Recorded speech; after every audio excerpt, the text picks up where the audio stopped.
동남아 약자로는 SEAC라고 불리우는데 물론 이것을 저희가 이제 획일화 해가지고 하나의 이미지로만 보는 거는 유의를 해야겠지만요.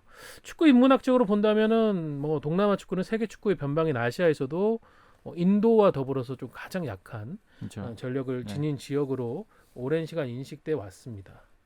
그렇죠. 뭐 스즈키컵이나 뭐 SEA 게임 뭐 이런 동남아시아 존 축구 대회를 할 때는 굉장히 그 국가들에서 여기가 뜨겁잖아요. 근데 어쨌든 이 월드컵이나 뭐 세계 무대로 봤을 때는 동남아 팀들이 진출한 적이 없고 뭐 인도가 1938년 38 거의 저희로 따지 38년이요? 일제 강점기인데 네. 그때 뭐 네덜란드랑 동인도로 출전한 적 인도네시아 그렇죠. 네, 출전한 적이 있지만 그 이후에는 사실 뭐 동남아 축구가 세계 무대에서 보여준 것도 없고 네, 뭐 출전조차 못했으니까 네, 기회가 없었죠. 네. 네. 그 정도로 굉장히 좀 뉴질랜드가 속한 호주가 떠나고 이제 뉴질랜드만 남은 오세아니아주와 더불어서 가장 좀 경기력이 약하고 축구를 좀 가장 약간 뭐 축구로는 전혀 세계에서 알려지지 않은 그런 변방리그라는 인식이 네. 상당히 강한 것 같습니다. 근데 최근 들어가지고 아시아 무대에서 점점 이 동남아 축구의 약진이 시작되고 있고 그 앞서 윤영 기자 얘기한 것처럼 스즈키컵이나 이 C 게임의 네, 열기가 정말 엄청난데 그렇죠. 최근에 뭐 박항서 감독이나 이제 신태용 감독 때문에 저희도 이제 그런 대회들을 네,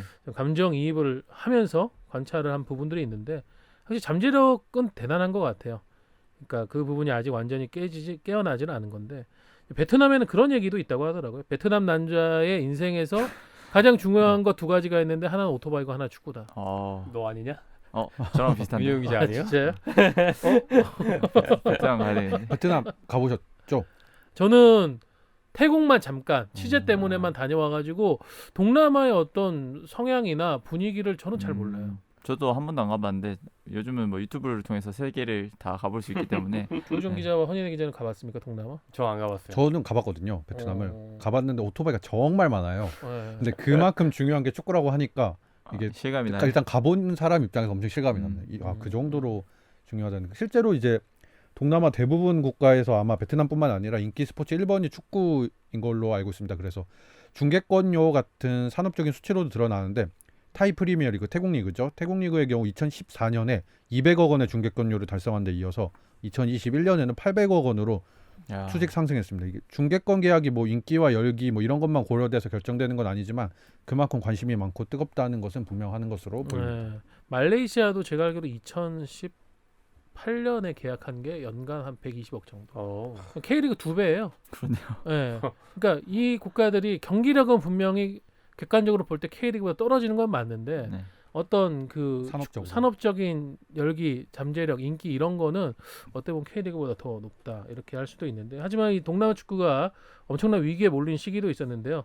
80년대, 90년대 그리고 최근까지도 승부 조작 그리고 이 세계 축구 도박의 본거지로 네. 굉장히 악명이 높습니다.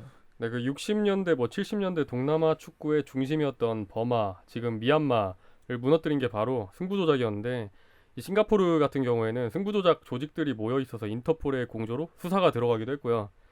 그 외에도 많은 나라가 축구에 대한 열기와 관심이 엇나가면서 승부조작과 축구 도박으로 이어졌습니다. 네, 그러니까 아까 얘기했던 그 베트남 남자들의 인생이 중요하다는 오토바이와 축구에서 그 축구의 저는 한 절반 가량은 아마 축구 도박 얘기가 아닌가 싶어요. 네, 그 정도로 어떻게 뭐 동남아에서 이 스포츠를 소비하는 방식이 조금은 얘기한 대로 엇나가 있었던 거고 이렇게 세계 축구계에서도 약간 골칫덩어리 이런 이미지로 있던 동남아 축구가 최근 10년 사이에는 본격적인 발전 가도를 달리고 있거든요.